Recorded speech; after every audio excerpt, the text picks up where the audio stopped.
Ada sebuah video di mana saya dikirim linknya menceritakan ramalan Jayabaya tentang keadaan dunia saat ini. Lalu dia menggabungkan sejarah 7 presiden belakangan di Indonesia yang ternyata berpola atau ada polanya. Pola sepertinya halnya di Amerika. Rakyat Amerika memilih yang sesuai dengan kebutuhan bangsa Amerika pada saat itu untuk mengantisipasi masa depan dan manfaat yang akan rakyat dapatkan ke depannya. Jadi kalau rakyat Amerika perlu keuntungan finansial alias rakyatnya mau kaya, maka Partai Republik lah yang terpilih menang. Karena Partai Republik cirinya menurunkan pajak dan menswastakan negara. Kalau Partai Demokrat yang terpilih, pajak naik namun fasilitas negara untuk rakyat jadi gratis dan lengkap seperti sarana kesehatan dan pendidikannya. Demikian juga 7 presiden Indonesia menjabat selama ini, maka semua bergaya sama, yaitu heavy on government atau berciri apa-apa pemerintah, ala Partai Demokratnya Amerika, ala sosialisnya Tiongkok. Sementara para kandidat yang akan bermain di 2024 saat ini semuanya berciri sama, berpola sama dengan 7 presiden yang telah berkuasa, apa-apa pemerintah.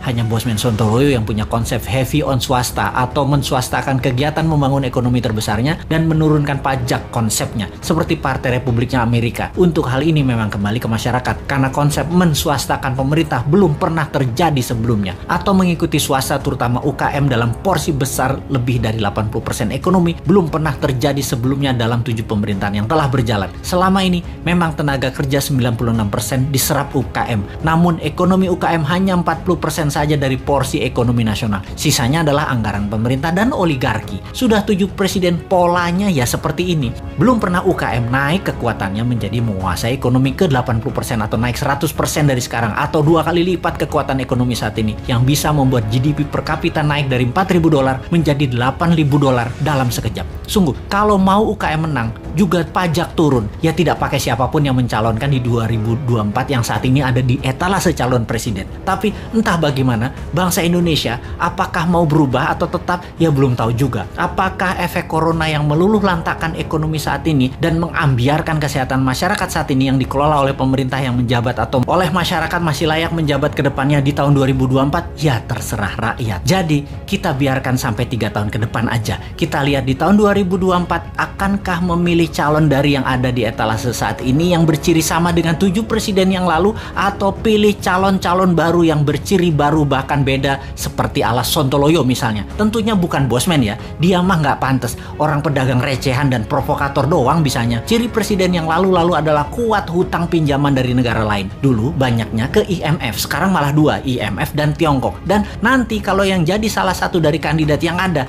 rasanya sama, berhutang juga. Hanya konsep bernegara MMT yang berani cetak duit berbasis proyek anak negeri. Proyek ini berbasis UKM. Kalau UKM mau maju, ya pilih model MMT. MMT itu pro swasta banget dan menurunkan pajak. Kalau lihat dari pajangan etalase, ya mereka kebanyakan memuja pilihannya tadi hanya orangnya, bukan konsep bernegaranya. Karena tidak satu pun punya konsep. Asli mereka yang mau jadi presiden saat ini punyanya satu, bagaimana jadi populer agar terpilih. Mek ngono tok ilmunya. Bener deh, bagaimana supaya Anda memilih mereka? Citra aja dibenerin, bukan konsep yang mereka jual. Kalau Bosman, citranya kan kampungan, provokator, komentarnya norak, kulitnya hitam. Jadi karena karakternya nggak bisa dijual, maka dia jual konsep. Itu pun norak. Mainstream ya tetap maunya ngutang asing. Yang anti hutang asing kecil banget, yang mendukung UKM malah nggak ada. Akhirnya UKM-nya senang ngutang juga kalau cari duit. Kapan berubahnya bangsa ini? Begitu kuat doktrin minjem itu di kepala semua pejabat sampai UKM-nya pun tidak ada alternatif lain. Kembali ke video yang linknya saya dapat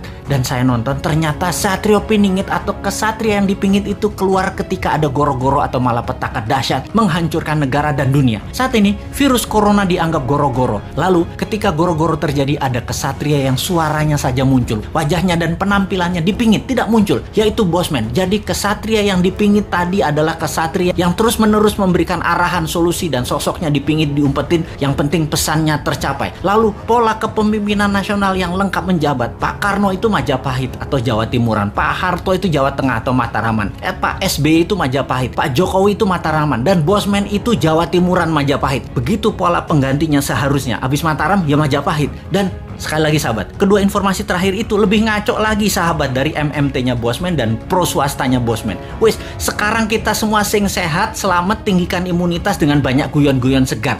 Jangan urusi Bosman. Bosman memang jancuk.